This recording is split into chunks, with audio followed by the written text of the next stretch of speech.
the bellows beat of a broken heart. We're trying to keep blood circulating. A heart stops pumping.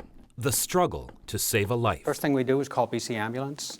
Cuts, burns, broken bones. Get right on the patient and provide CPR. Until the ambulance arrives. The things that happen when life happens. Hurts that hit close to home, many times in your home.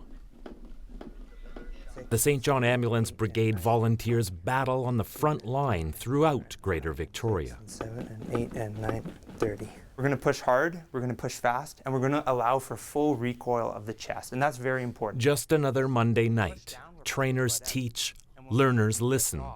They're good at it, and they should be.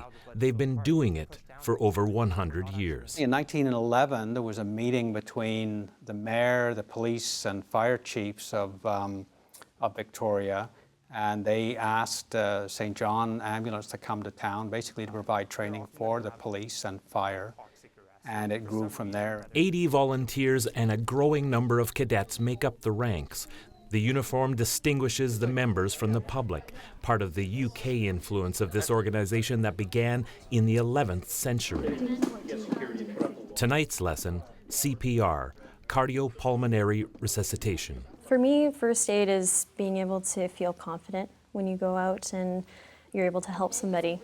The Heart and Stroke Foundation of Canada says that nearly 80% of heart attacks happen at home, often witnessed by a loved one. There's an overwhelming sense of helplessness at that, and you want to be able to help that person, but you're not able to. So knowing first aid is definitely beneficial. Every minute that it takes from a cardiac arrest until proper care is applied decreases the likelihood of a positive outcome by 10%. And 8 and 9 and 30. Okay, first breath. The St. John Ambulance volunteers are an integral part of the community. They provide medical first response services at well over 100 community cultural and sporting events every year. They visit schools, host cadet training. They've even started a therapy dog program that provides canine companionship for seniors.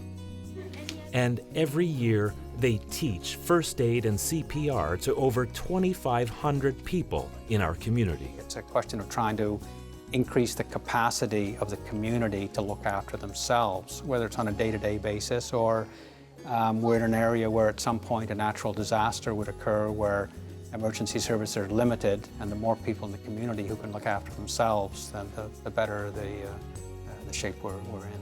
Funding comes from government gaming grants and donations from individuals and event organizers. The payback? Ross says that because of their efforts, they save BC Health Services approximately $2 million a year. We do manage to divert a fair number of people away from the emergency services by providing care on the spot and being able to assess the patient and provide that first level of care.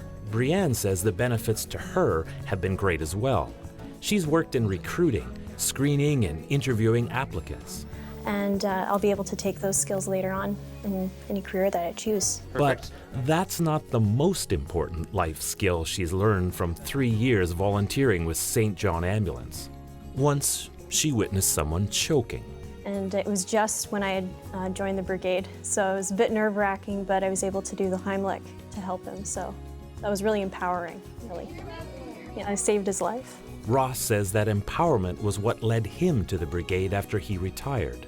For many years, I'd had this nagging fear in the back of my mind, what can I do if something serious happens? And I had never done anything about it. Now I'm in a situation where I can do something and potentially save someone's life. Learning to save a life, a child, your spouse, your own. Ross says it doesn't get better than that. 6, In Victoria, 7 and 8 and 9 and 30. I'm Paul Beilstein. Feel the breath? Yeah, good breath.